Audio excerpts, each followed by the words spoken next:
the album cover was something that was a little bit of a challenge as well, because like a lot of things on the album, you know, there's been lots of challenges in terms of people dropping out, and you know, us remixing things, and you know, lots of challenges behind the scenes. And the album cover was another one, because I didn't want to spend loads of money on this. I wanted to, you know, have a limit as to what I was spending, but I wanted it to look good. I wanted it to say something, and the trick was to create something that I got someone called Jake involved, who's a great graphic designer. He's the person that designed the logo, etc.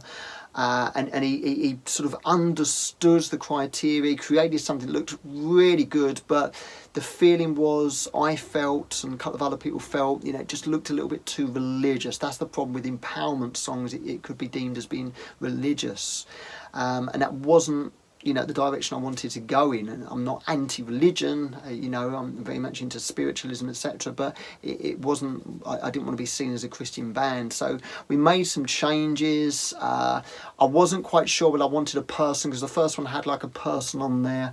But we made some change. We kind of got the background, which is kind of like what you see on the album, slightly different colours. It was slightly brighter, but we really needed something else, and I decided that we needed a person. And I actually went through loads of poses myself, and you know, again, anything like that looked a little bit religious, so we sort of came up with that pose.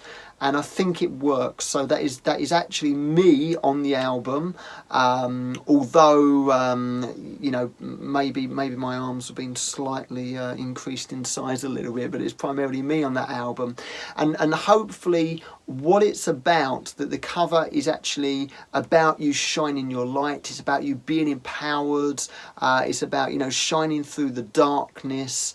Any of those kind of things. And we've had a really good response. People really like the album cover, so I'm really pleased with it.